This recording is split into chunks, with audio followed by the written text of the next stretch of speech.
मारा जैसे ज्वाइन कोता एडवोकेट राहे बुलेदी साहबा आई गुमा गपोतरान कनी और जोस कनी के टीम रादियक भी या इमरान खान पीशिए वसा आरक भी थी चे सूरत आल भी थी जैसे अब्दुल रज़्ज़ाक शर्की से। तो का अस्सलाम वालेकुम बुलेदी साहब।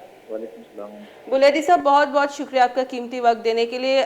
बुलेदी साहब ये हम देखते हैं कि इमरान खान की जो दरख्वास्त है वो रद्द कर दी गई है, तो अब कानूनी तौर पर इमरान खान को यहाँ लाया जाएगा, पेश किया जाएगा, या उनकी मज़ीद कोई दरख्वास्त या इस्तिस्ना की भी कोई दरख्वास्त की गुंजाइश है?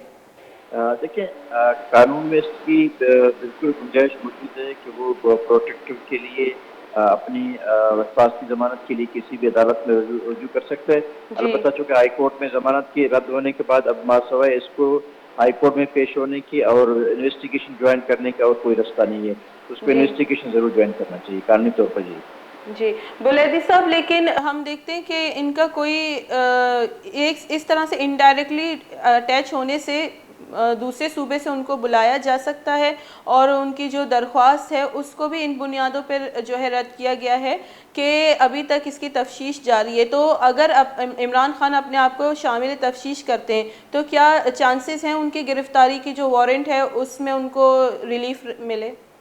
देखिए, वो उनको अबूरी ज़मानत के लिए मुतल्लिका अदालत से रुजू करना पड़ेगा या फिर हाई कोर्ट से बलूचिस्तान रुजू हाई करना। कोर्ट से ही रुजू करना पड़ेगा? बलुस्तान, जी, बलुस्तान हाई कोर्ट से या मुतल्लिका इंसदाद दहशतगर्दी अदालत से जहाँ पे इनका केस चलेगा, जी उस अदालत से वो अबूरी ज़मानत हासिल कर सकते हैं। दौरान अबूरी ज़मानत वो इन्वेस्टिगेशन ज्वाइन कर सकते हैं, वो अपना बेगुनाही साबित करें। अगर वो बेगुनाही साबित करने में कामयाब हो जाते हैं तो ये जी अदालत की जिम्मेदारी है, डिस्क्रिशन है कि वो इसकी ज़मानत को कन्फर्म कर दे या रिजेक्ट कर दे। जी तो उनके पास ये प्रोविजन मौजूद है कि वो अपनी ज़मानत के लिए पहले वो हिफाजती ज़मानत हासिल करेगा बाहर सूबे से, और इसके बाद फिर जब बलुस्तान में आएगा तो बलुस्तान हाई कोर्ट से या वहाँ की ट्रायल कोर्ट जहाँ पे इस केस का ट्रायल होगा वहाँ से अपना अबूरी ज़मानत हासिल कर सकता है। जी अबूरी ज़मानत का कन्फर्म होना ना होना फिर वो उनकी इन्वेस्टिगेशन पे डिपेंड करता है कि इन्वेस्टिगेशन ऑफिसर को ठीक। कितना इसको मतलूब है, कितना मतलूब नहीं।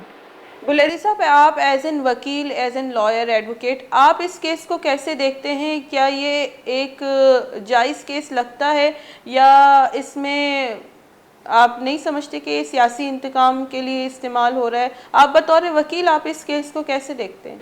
मैं समझता हूँ कि जहाँ तक बलुस्तान के इस केस का ताल्लुक है, मैंने भी उनकी फैमिली के मेम्बरान से, लोगों से, उनकी चैम्बर फैलो से रब्ता की, तो जी वो उनको अपने ज़्यादातर उनको अपनी कबायलियत की तरफ ले की जा रहे हैं। तो जी क्योंकि इन्वेस्टिगेशन में बहुत सारी चीज़ें वाज़ेह हो जाएंगी, इनको इन्वेस्टिगेशन ज्वाइन करना चाहिए, ज्वाइंट इन्वेस्टिगेशन को। और मैं ये भी समझता हूँ कि फेयर इनकी इन्वेस्टिगेशन होना चाहिए।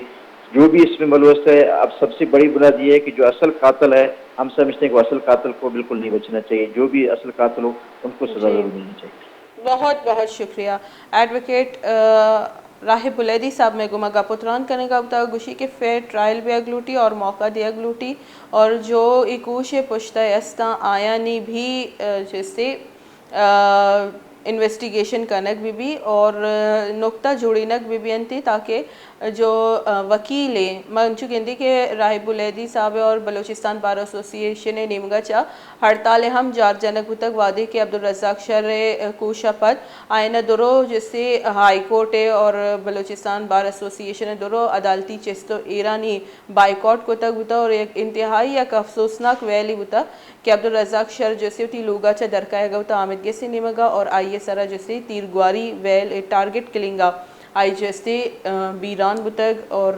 जैसे इस केस इमरान खान के खिलाफ दर्ज करने बुतग एदा हालत ही परी।